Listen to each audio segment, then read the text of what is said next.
Okay, welcome to my YouTube channel, Hub Tutorial, a history learning based on the Ethiopian curriculum. It is me, Aman Wal. Okay, our today's topic is about historical interpretation, which is one of the key elements in the study of history. በባለፈው ቪዲዮ የታሪክ ጥናት ወይም ደግሞ the study of history እንደ key element ከሚወስዳቸው ውስጥ ሶርስን አይተናል። ዛሬ ደግሞ ሂስቶሪካል ኢንተርፕሬቴሽን፣ ፕሬዘንቴሽን እና ኦብጀክቲቪቲ የተባሉትን ሶስቱን ኬ ኤሌመንቶች እናያለን። ሰብስክራይብ በማድረግ ትጀምራላችሁ ብዬ ተስፋ አደርጋለሁ። ሶ what actually happened in the past is almost infinite or endless። እንግዲህ ታሪክ ስለ ፓስቱ ነው፣ ስለ ሂውማን ፓስት ነው። ነገር ግን ሂውማን ፓስት ደግሞ ኦከር ያደረገ በጣም ኢንፋይናይት ነው፣ ኤንድለስ ነው። so that history is selective።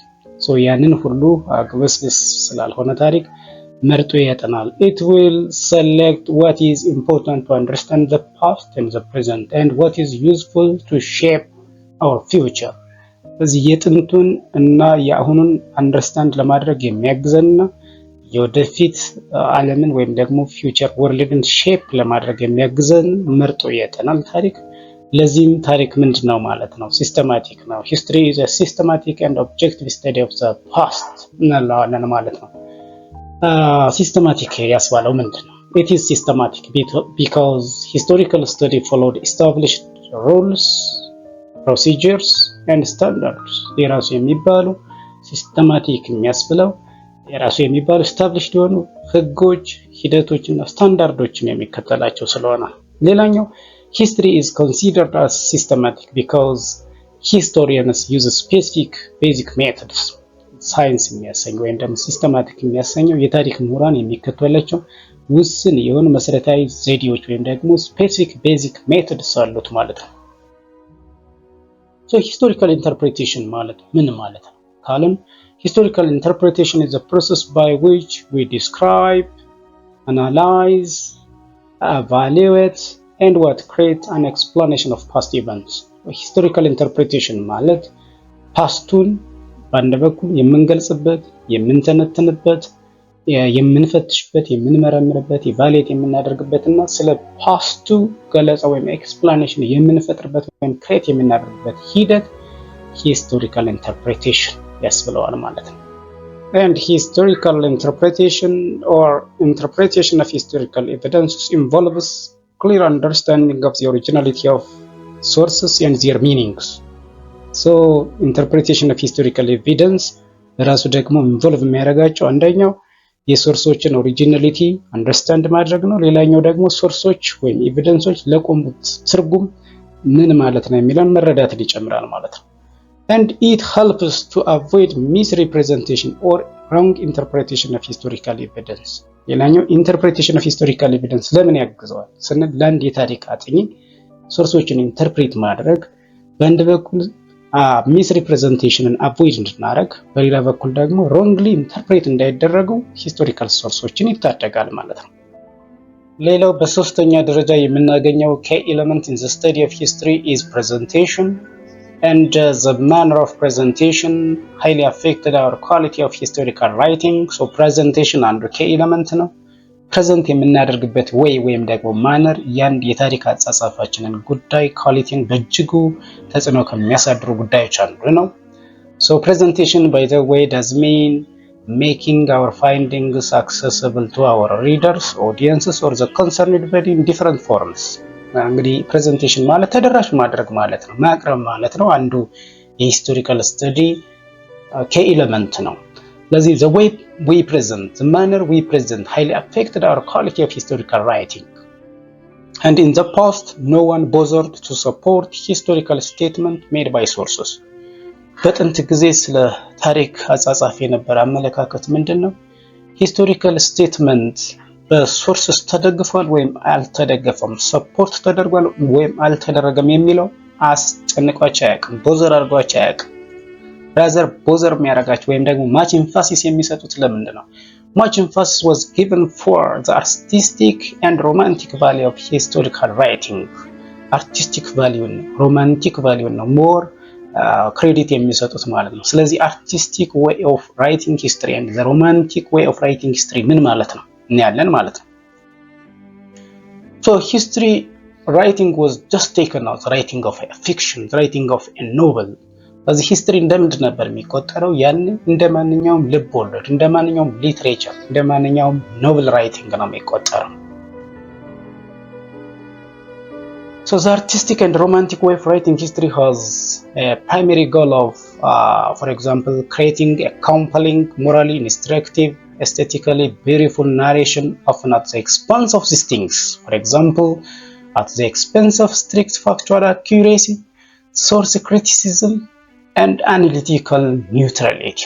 ስለዚህ አርቲስቲክ እና ሮማንቲክ ዌይ ኦፍ ራይቲንግ የሚባለው ምን ላይ ነው ፎከስ የሚያደርገው?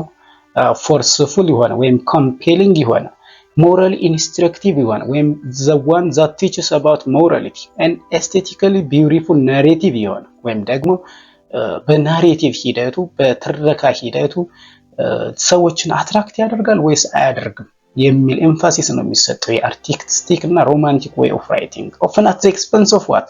እነማንን ዳሜጅ በማድረግ ወይም ለነማን ክሬዲት ባለመስጠት።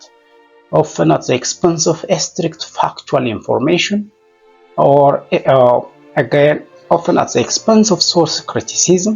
sourceን check and recheck ራሱን ችሎ source criticism እናያለን። and often at the expense of analytical neutrality. እንግዲህ ሶርስ አናሊሲስ ስንሰራ ቢያዝ አለመኖሩን ቼክ ማድረግ ወይም ኦብጀክቲቪቲን ሜንቴን ማድረግ which means neutrality መኖሩን እነዚህን ሁሉ ፎከስ የሚያደርግ ምን ላይ ነው? to create compelling, morally instructive and what aesthetically beautiful narrative. እዚህ ላይ ነው ፎከስ የሚያደርገው ማለት ነው።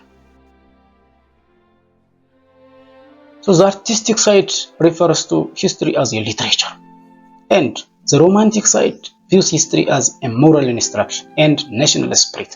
ስለዚህ artistic value of writing የሚባለው history was to consider history as simple form of literature. ታሪክን እንደማንኛውም ስነ ጽሁፍ መቆጠር ብቻ ነው። እንደማንኛውም ፊክሽን፣ እንደማንኛውም ኖቨል ራይቲንግ ኮንሲደር ማድረግ። ሮማንቲክ ዌይ ኦፍ ወይም ሮማንቲክ ሳይድ ኦፍ ሂስትሪ ራይቲንግ የሚባለው ደግሞ it is to consider history as a moral instruction ወይም ደግሞ teaching about morality. it is considering history as a national spirit ወይም ደግሞ ይሄ ብሔራዊ ወይም የብሔርተኝነት መንፈስን መፍጠር ችሏል ወይስ አልቻለም የሚለው ላይ ነው እነሱ ፎከስ የሚያደርጉ ማለት ነው። ነገር ግን ይሄ ታሪክን ስለ አርቲስቲክ እና ሮማንቲክ ቫልዩ ኮንሲደር ማድረግ ሐሳብ this academic attitude has already been rejected since the beginning of the 19th century AD. እንዲህ ያለ ታሪክን እንደ ማንኛውም ሊትሬቸር እንደ ማንኛውም ሞራል ኢንስትራክሽን እና ናሽናል ስፒሪት ከመቆጠር አልፎ ይህን አይነት የአካዳሚክ አቲቲዩድ በኋላ ላይ ሪጀክት ማድረግ ተጀመረ since the beginning of the 19th century AD።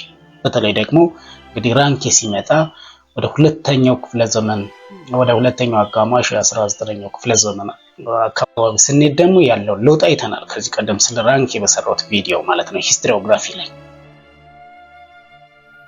so ይሄ artistic and romantic value of writing history was rejected ስንል በሌላ አባባል ምን መጥቷል ማለት ነው? objectivity was maintained ማለት ነው። ሌላኛው key element in the study of history ይሄው በአራተኛ ደረጃ እያገኘነው ነው ማለት ነው።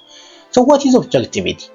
Objectivity refers to unbiased, unbiased, undistorted, and what impartial history writing which involves the following things. ስለዚህ biased ያልሆነ distorted ያልሆነ ወይም ደግሞ እንዳለ the fact as it is ማለት ነው። ወይም ደግሞ impartial የሆነ ከፊላዊነት ወይም ደግሞ ወገንተኝነት bias የሌለበት ያጻጻፍ ስልት ነው objectivity ማለት ነው። so identifying the real or significant facts based on reliable sources and presenting the fact as it is are the two things which are involved under what? objectivity. ስለዚህ objectivity ሊያካትታቸው የሚችላቸው ነገሮች ምንድነው? አንደኛ ፋክቱን አይደንቲፋይ ማድረግ ነው። በምን ላይ ተመስርቶ? based on reliable sources. you say identifying the fact, the significant facts or the realities based on reliable sources. and after identifying the real factors, the next thing that is to be involved under objectivity is to present the fact as it is, as it essentially was. ነገሩን እንዳለ ሳይጨመር ሳይቀነስ without clarifications and distortions እንዳለ ማቅረብ ማለት ነው objectivity. So objectivity is utmost duty of a historian. እንግዲህ የአንድ የታሪክ ባለሙያ ትልቁ ግዴታው የሚባለው ኦብጀክቲቪቲ ነው። ነገር ግን ኦብጀክቲቪቲን በተመለከተ no historian can entirely be objective in practice. በተግባር ደረጃ አንድ የታሪክ ባለሙያ ሙሉ በሙሉ entirely objective ሲሆን አናገኘው። የተወሰነ ቢያዝ አለ። by the way ቢያዝ is natural. ሰው ሆኖ በመፈጠሩና በመወለዱ ለሆነ ነገር ቢያዝ ያደርጋል። ስለዚህ እንደ ከሂስቶሪያን ባለሙያዎች የሚጠበቀው ምንድነው? at least to limit or to reduce their bias. ይሄ የሆነው ለምንድነው ካልን ሰው በመሆኑ አንድ የሆነ አትራክሽን አለ። ወይ ከብሔርተኝነት ጋር ሊያያይዘው ይችላል፣ ወይ ፖለቲካል አይዲዮሎጂ ሊኖረው ይችላል፣ ሪሊጂየስ ቢሊፍ ሊኖረው ይችላል ወዘተ። so that no historian can entirely be objective in practice. በዚህም የተነሳ ነው this is why history is constantly being rewritten. ለዛ ነው ታሪክን ዛሬም ነገም ከነገ ወዲያም እንደገና የምንጽፈው። በተለያዩ ጊዜ ታሪክን ሪራይት እናደርጋለን። ስለዚህ አዳዲስ ሶርሶች አዳዲስ ፋይንዲንጎች ሊያመጡ ይችላሉ። ሙሉ በሙሉ የነበረው ፋክት ቶታሊ ሊቀይሩትም ይችላሉ ማለት ነው። ስለዚህ history is rewritten. by the way no historical work can be taken as final ምንለው ለዛ ነው። አንድ የታሪክ ፋይንዲንግ ያለቀለትና ያበቀለት ተደርጎ ሊወሰድ አይችልም። ስለዚህ new findings may lead to new conclusions, so that this forced us to engage in rewriting history. ታሪክን እንደገና እንድንጽፍ ያስገድዱናል ማለት ነው። አንዱ የኦብጀክቲቪቲ ችግርም ስለሚኖር ከዚህ ቀደም በተጻፉ እንትኖች ላይ so that it is only history that tells the truth as accurately as possible, that can guide us accurately to avoid pitfalls or what obstacles in the future. ስለዚህ ወደፊት ሊኖሩ የሚችሉ እንቅፋቶች ወይም መሰናክሎች እንድናስወግድ የሚያስችለን ምን አይነት ሂስትሪ ነው? history that is told in truth. እውነታውን የተናገረ ወይም ደግሞ ፋክቱን as it is ያቀረበልን የታሪክ ፋይንዲንግ ነው። ወደፊት ሊኖሩ የሚችሉ pitfalls ወይም ደግሞ obstacles overcome እንድናደርግ የሚያስችለን ማለት ነው። This is something about today. Thank you for watching.